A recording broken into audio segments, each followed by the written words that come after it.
સંભાવના જૂનના બીજા સપ્તાહમાં ચોમાસાની એન્ટ્રી સંભવ જૂનના અંત સુધીમાં બધે જ વાવણી થવાની સંભાવના 2 તબક્કામાં થઈ શકે છે વાવણી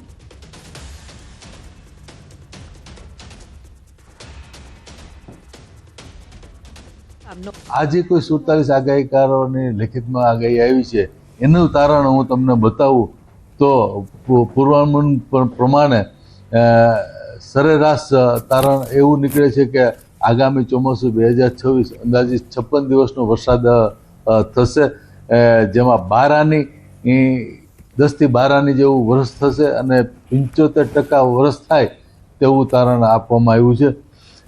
2 તબક્કામાં વાવણીનું પૂર્વાનુમાન કરવામાં આવ્યું છે આગાહીકારો દ્વારા। તેમાં પ્રથમ વાવણી છે એ જૂનના બીજા અઠવાડિયામાં અને બીજી વાવણી છે એ જૂનના ચોથા અઠવાડિયામાં થાય।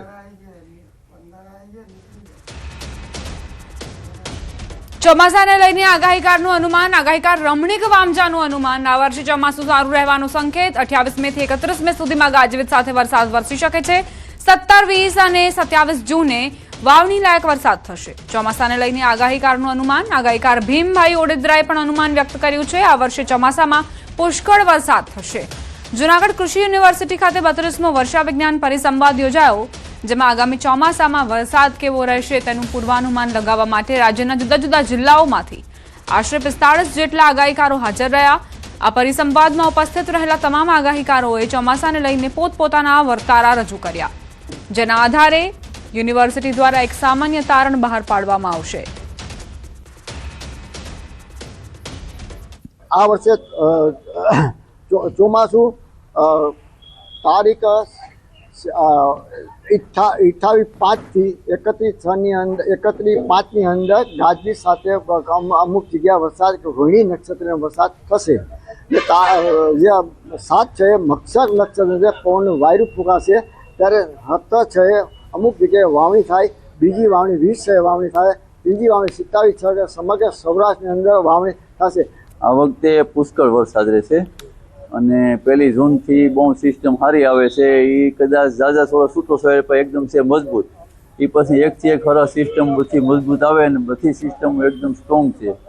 ખૂબ વરસાદ થશે, વરસાદ ખૂબ થાય પણ ખૂબ વરસાદ થાય એટલે ઉનાળું શિયાળું પેદાય પુષ્કળ થાય, ચોમાસું પેદાય ઓછી થાય પણ પાણીને લીધે શિયાળું ઉનાળું પેદાય ખૂબ થાય પણ વરસાદ ખૂબ છે અવાજના વરસમાં। રાજ્યમાં 3 દિવસ કાળઝાળ ગરમીનો પ્રકોપ યથાવત રહેશે। ગરમીને લઈ હવામાન વિભાગની આગાહી 28 મે બાદ તાપમાનમાં 2 થી 3 ડિગ્રીનો ઘટાડો થવાની સંભાવના। 28 મે સુધી સૌરાષ્ટ્ર કચ્છમાં ગરમ પવન ફૂંકાવાની શક્યતા છે। 42 ડિગ્રી સાથે રાજ્યનું સૌથી ગરમ શહેર રહ્યું ગાંધીનગર।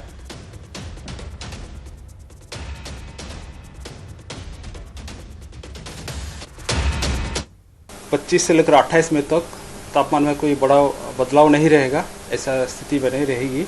उसके आगे धीरे धीरे तापमान 2 से 3 डिग्री सेंटीग्रेड टेम्परेचर डाउन होने का संभावना रहेगा, कम होने का संभावना रहेगा। और इसमें जो 25 से लेकर 28 मई तक हमारे जो सौराष्ट्र कच्छ तटीय क्षेत्र है, इसमें गर्म और उमस भरी पवन के कारण असहज स्थिति बने रहने की पूर्वानुमान दिया गया है। कोस्टल क्षेत्रों में अभी जो पवन का दिशा रहेगा दक्षिण पश्चिम से पश्चिम दिशा से पवन चलने का स्थिति रहेगा और स्टीप प्रेशर ग्रेडियंट के कारण जो हमारा स्पीड है 25 से 20 नॉट गस्टिंग टू 25 नॉट होने का संभावना रहेगी। अहमदाबाद के लिए आज मेनली क्लियर स्काई पूर्वानुमान है और जो तापमान अधिकतम तापमान है 42 डिग्री सेंटीग्रेड के आसपास रहने का पूर्वानुमान है। ગાંધીનગરમાં 5 દિવસ હીટવેવનું યલો એલર્ટ, તંત્રનું હાઈ એલર્ટ। હવામાન વિભાગે ગાંધીનગર જિલ્લામાં આગામી 5 દિવસ માટે હીટવેવનું યલો એલર્ટ જાહેર કર્યું છે। 25 મે થી 29 મે દરમિયાન તાપમાન 41 થી 42 ડિગ્રી સુધી પહોંચવાની શક્યતા વ્યક્ત કરાઈ છે। વહીવટી તંત્રએ નાગરિકોને બપોરે 12 થી 4 દરમિયાન બિનજરૂરી બહાર ન નીકળવા અપીલ કરી છે।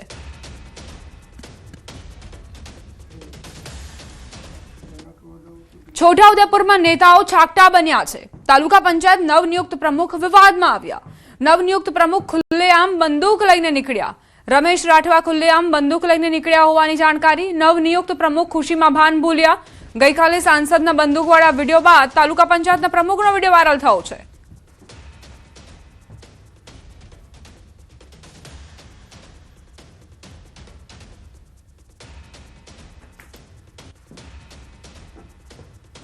છોટાઉદેપુરનો આ વિડીયો હોવાની જાણકારી છે કે જ્યાં ખુશીમાં જલસામાં નેતાઓ ભાન ભૂલ્યા છે। શું નેતાઓને નિયમો લાગુ નથી પડતા તેવો સવાલ અહીં ઉઠી રહ્યો છે। તેઓ બંદૂક હવામાં લહેરાવશે તો તેમને કોઈ કાયદો નહીં નડે। તાલિબાની ઉજવણી સામે કાર્યવાહી ક્યારે થશે? આ પ્રકારના શક્તિ પ્રદર્શન સામે ક્યારે કાર્યવાહી કરશે પોલીસ? શું નિયમ માત્ર સામાન્ય લોકો માટે છે, સામાન્ય જનતા માટે છે? આ નેતાઓને કોઈ જ નિયમ લાગુ નથી પડતા, કોઈ કાયદો નથી નડતો। આ વિડીયો અત્યારે છોટાઉદેપુરનો વાયરલ થઈ રહ્યો છે, જે બાદ સોશિયલ મીડિયા પર પણ ચર્ચાઓ તેજ બની છે કે આવી રીતે જ જલસા પાર્ટી કરી હોય કોઈ સામાન્ય વ્યક્તિએ તો તેને બીજા જ દિવસે પોલીસ પકડીને લઈ જાય છે। તેની સામે કાર્યવાહીનો દોર ચાલે છે અને યોગ્ય પણ છે, થવું જ જોઈએ। કાયદો જે પણ હાથમાં લેશે તેની સામે કાર્યવાહી થવી જોઈએ, પરંતુ આ નેતાઓ સામે પણ થવી જોઈએ। શું વગ ધરાવતા હોવાથી હાથમાં કાયદો લઈ શકે છે, તેમની સામે કોઈ જ પગલાં નહીં લેવામાં આવે? બે અલગ અલગ દ્રશ્યો આપની સામે છે, ગઈકાલના અને આજના।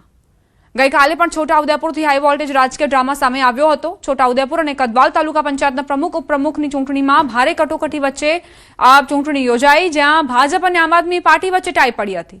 આપના સભ્યોએ પોતાના 3 ઉમેદવારોને ઉઠાવી જવાનો ગંભીર આરોપ લગાવ્યો હતો, તો હાજર રહેલા ભાજપના 13 સભ્યોની મદદથી છોટાઉદેપુર તાલુકા પંચાયતમાં ભાજપનું બોર્ડ બની ગયું છે। ભાજપની આ જીત બાદ છોટાઉદેપુરના સાંસદ અને તેમના સમર્થકોએ ભારે ખુશી વ્યક્ત કરી હતી, જેમાં સાંસદ પોતાની ગાડીમાં બંદૂક લઈને નીકળ્યા હોવાનો વિડીયો સોશિયલ મીડિયામાં વાયરલ થયો, જે હાલ સમગ્ર પંથકમાં ભારે ચર્ચાનો વિષય બન્યો છે।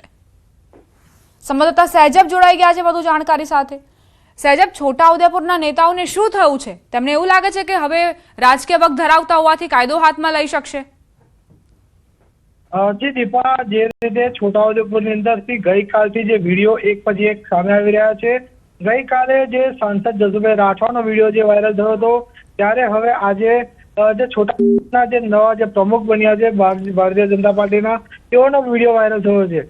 ખરેખર જ્યારે આ જે ખુશીની મોકો હોય ત્યારે તેઓએ જશ્ન મનાવવું જોઈએ તેની ના નથી, પરંતુ જે કાયદો વ્યવસ્થા હાથમાં જે બંદૂક જે છે તેઓ જે સરઘસમાં લઈને નીકળ્યા છે, તેને લઈને રાજકીય જે ગરમાવો છે છોટાઉદેપુરમાં જોવા મળી રહ્યો છે। ત્યારે જે કાયદો છે તે હાથમાં લીધો હોય તેવા એક વિડીયો છે તે એક પછી એક સામે આવી રહ્યા છે। ત્યારે છોટાઉદેપુરની તાલુકા પંચાયત હોય કે જિલ્લા પંચાયત જે બંને જે ચૂંટણીઓ થઈ હતી તેમાં જનતા પાર્ટીની જે બહુમતી હોય તેના કારણે જે ઉમેદવારો છે તે વિજય થયા હતા, પરંતુ જે રીતે સરઘસની અંદર જે બંદૂક લઈને ખુલ્લે આમ નીકળતો જે વિડીયો છે તે વાયરલ થયો છે, પરંતુ હાલ સુધી કોઈ પણ કાર્યવાહી કરવામાં આવી નથી। એટલે ચોક્કસથી જે રીતે કાયદો વ્યવસ્થા હાથમાં લીધી છે અને પોલીસ તરફથી કોઈ પણ જાતની પ્રક્રિયા આપવામાં આવતી નથી, અને લોકો ચર્ચા છે કે આવા જે નેતાઓ છે તેની સામે કાર્યવાહી ક્યારે થશે? અનેક સવાલો હાલ છોટાઉદેપુરની અંદર ઉઠી રહ્યા છે। જી દીપા, આભાર સહેજબ જાણકારી આપવા માટે। આણંદ જિલ્લા પંચાયતની પ્રમુખ ઉપપ્રમુખની ચૂંટણીમાં હાઈકોર્ટના એક આદેશે આખું રાજકીય ચિત્ર બદલી નાખ્યું। પ્રથમ ટર્મમાં આદિવાસી મહિલા અનામત બેઠક માટે ભાજપે મોટો ખેલ પાડ્યો, જેમાં ગઈકાલે રદ થયેલું ફોર્મ આજે હાઈકોર્ટે માન્ય રાખવાનો આદેશ આપ્યો હતો। હાઈકોર્ટના નિર્ણયથી કોંગ્રેસના પ્રમુખ બનવાના સપના પર પાણી ફરી વળ્યું। આ આદેશ બાદ સારસા બેઠક પરથી જીતેલા ભાજપના મયુરીબેન પટેલ જિલ્લા પંચાયતના નવા પ્રમુખ બન્યા છે, જ્યારે ઉપપ્રમુખ પદ માટે ધુવારણ બેઠકના વિજેતા જીલુભા સિંધા બિનહરીફ ચૂંટાઈ આવ્યા। ચૂંટણી પ્રક્રિયા દરમિયાન જિલ્લા પંચાયતના બોર્ડરૂમમાં ભારે રાજકીય ગરમાવો અને તણાવપૂર્ણ વાતાવરણ જોવા મળ્યું હતું।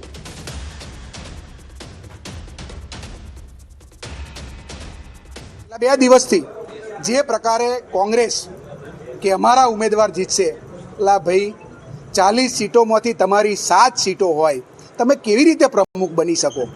બંધારણની કોઈ એવી જોગવાઈ છે? સાથે સાથે ખોટા પ્રમાણપત્રો તમે રજૂ કર્યા છે। અમારા બેને કોઈ પણ પ્રમાણપત્ર ખોટું રજૂ કર્યું નથી। તેઓ અનુસૂચિત આદિજાતિ સમાજની દીકરી છે અને ભારતીય જનતા પાર્ટીમાં સારસા સીટ ઉપરથી 5000 કરતાં પણ વધારે મતોથી જીતાયેલા અમારા ઉમેદવાર છે। તમારી પાસે જે તમે પ્રમુખ પદ લેવા નીકળ્યા હતા, કોંગ્રેસના પ્રદેશ અધ્યક્ષના તાલુકામાં ફક્ત 1 સીટ કોંગ્રેસને મળેલી છે, અને છતાં પણ પાછલા બાણેથી ઘૂસવા માટેનો જે એમણે પ્રયત્ન કર્યો છે એ ખરેખર ખૂબ નિંદનીય છે। હું કોઈ ડોક્યુમેન્ટ્સ મારા જૂઠા પ્રેઝન્ટ કર્યા નહોતા, બધા ડોક્યુમેન્ટ્સ મારા ઓરિજિનલ સાચા ડોક્યુમેન્ટ્સ પ્રેઝન્ટ કર્યા હતા। એ રીતે હું આદિવાસીની છોકરી છું એટલે એમાં કશું એ નહીં. ઓકે. મહેસાણા મનપાના ભાજપના કોર્પોરેટર ચંદ્રકાંત પટેલને ફટકારાઈ કારણદર્શક નોટિસ. પૂર્વ નાયબ મુખ્યમંત્રી નીતિન પટેલ વિશે અભદ્ર ભાષા વાપરવા બદલ નોટિસ અપાઈ. મહેસાણા જિલ્લા ભાજપ અધ્યક્ષ ગિરીશભાઈ રાજગોરે નોટિસ પાઠવી. ચૂંટણી પરિણામ બાદ નીતિન પટેલનું અપમાન કરતો ઓડિયો વાયરલ થયો હતો. આદરણીય અગ્રણી માટે બેભત્સ શબ્દોના પ્રયોગની પાર્ટીએ ગંભીર નોંધ લીધી. ચંદ્રકાંત પટેલ પાસે 3 દિવસમાં લેખિત ખુલાસો માંગવામાં આવ્યો.